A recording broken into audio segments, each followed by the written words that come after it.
Welcome back to the channel, everybody. Today is time to start on the other HAWKEYE STI. In the last couple videos, we got the motor pulled out of one of them, torn apart, disassembled, and found the damage, which ended up being a spun bearing on cylinder 1.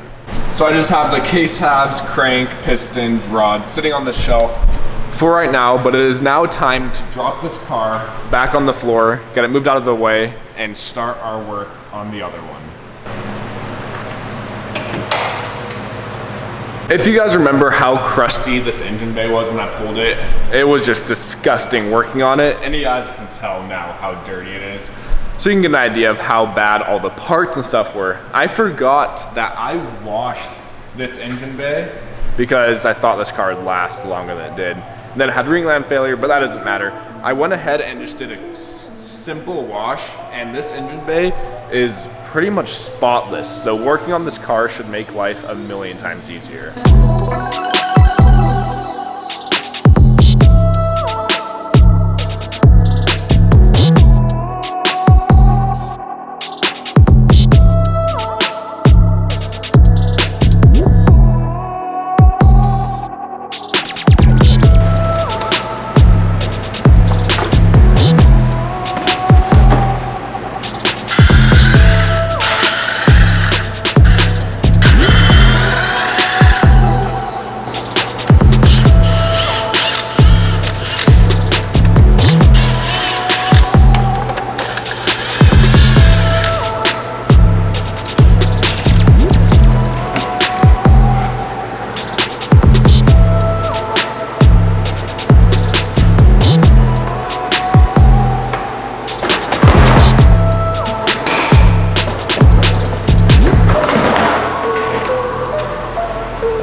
Alright, we got the car jacked up in the air so I can drain the oil, the coolant, and take off the downpipe. One thing I have learned with these GD chassis is that draining the coolant is somewhat of a pain if you do it the traditional way of draining it from your drain bolt on your radiator. But as you guys can see on this chassis, the radiator sits right here and the drain bolt is there. So when you drain it, it pours onto the frame and it just pours out everywhere. So what I did on that one, and what I'll be doing on this one, is I'm going to pull the radiator hose from the bottom from the thermostat. That way it will, one, drain faster, and then also I can control where the coolant is going.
And there we have it. Both of the Hawkeyes are now heartless. But let's go ahead and get this long block disassembled.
Came off in one piece.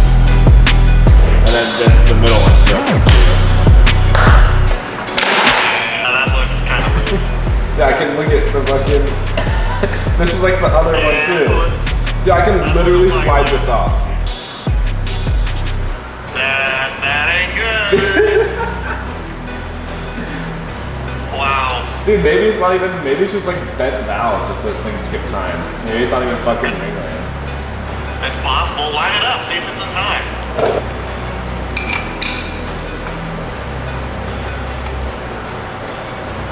Dude. That thing's hella out of time. Dude, how did this fucking run? Who timed that? I want to fucking know too. Dude, it's even worse than the last rotation. Just go back. It's already a fucking engine. Dude, yeah, this thing is out of time. Quite bad. That thing's hella out of time. This side is... Dude, who fucking timed this? Alright, as you guys know, I thought this motor had a Ringland failure. It seemed like it had very low compression, but the car still ran. As I've taken this car apart, I have found so many things completely wrong, like the air pump. Let me see if I can find it. This is what they use to plug the air pump just on one side. Obviously that does not hold and leaks. Stuff like that I have found around the entire car, just very, very, very weird things. And now that I'm getting to the timing part, getting it disassembled so I can pull off the heads, I have noticed something that is bad, I guess. This car, this motor is so out of time. It's ridiculous. And yes, I've turned it over 2 times, and then I even did it 1 time because it was so out of time I thought I was in the wrong cycle. But this is how the motor is timed. As you guys can see, oil pump, the crank is lined up. But if you go over here, that is so many teeth off. And then if you go to this side, same thing. Mark here, and these are supposed to be dead center with each other on both sides. This thing is beyond out of time. It's almost as out of time when I flopped my intake and exhaust cams on my STI. That was embarrassing, but this is bad. So I'm really curious now if it is Ringland failure like my initial thought, or since this thing was so out of time in air leaks that the valves are going to be bent with this being this out of time. I don't know how I couldn't hear it. I don't know. So it might just be bent valves and just a ton of other things that were horribly done. Maybe it's a mixture of everything. Maybe the rings have failed. It was out of time, bent valves. I'm not quite sure. So I'm very interested now to pull this apart and see what the damage is. Drop a comment what you guys think the damage is. Do you think it's valves that are bent? Do you think it is Ringland failure like my initial thought? A mixture of everything? I'm curious, what do you guys think?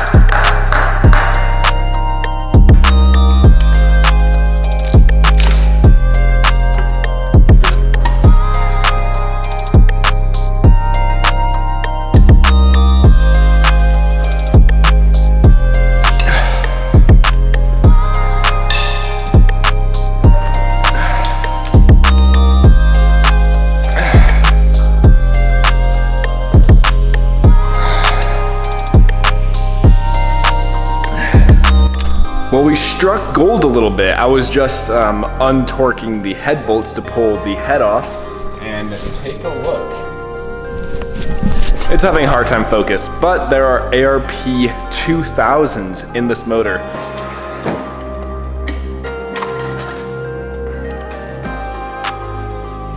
Well, it is now the next day. As I was filming yesterday, tearing the short block apart, I did not realize my SD card got maxed out, therefore it cut the video, and I did not realize that I was disassembling the block. As you guys know, I thought this block had Ringland failure just the way it drove, low compression, all of that stuff, but then as I was tearing the block apart, I found so many things that were just done improperly that could have caused air leaks, therefore causing what I believe to be Ringland failure. But as you guys can see, I have the case half split and I have the rotating assembly and the pistons taken out. Now I've had Ringland failure in the VA STI once before, and when that happened it was, I believe, cylinder 3 that the piston broke on. So with this car, I was expecting there to be one cylinder that there was Ringland failure on, especially because it wasn't that bad. Car is still drivable. With the VA STI, it was quite bad. It had very low compression, but it was just cylinder 1. As I've taken these pistons apart, not one of them is broken, but 3. These pistons are beyond messed up. These are worse than when my pistons failed on my VA STI, and I was sending it to the moon when that happened. But just take a look. Here's all the broken piston.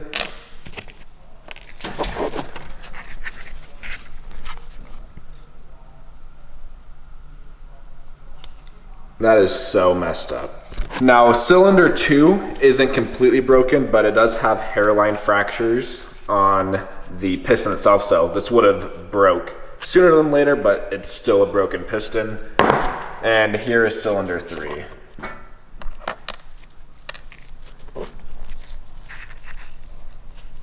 the whole piston is just completely broken. And then cylinder 4 is perfect. No hairline fractures anywhere, but obviously these all need to get replaced. Whoever had this car before and they got it tuned, they really went for the moon and completely annihilated 3 out of 4 pistons. Granted, these pistons are quite garbage from factory. It's still quite impressive to have this much damage on a stock level block. But there we have it, officially confirmed. This STI had a spun bearing on cylinder 1. This other HAWKEYE had Ringland failure, not only in 1 cylinder, but 3. Thank you guys so much for watching today's videos. We got the boring stuff taken care of, which is the disassembly, at least in my opinion, always the boring stuff. We got both motors taken out of the HAWKEYEs. Now it is time to begin the builds. But I think a little JB weld and we can get these pistons put back together and ready to use.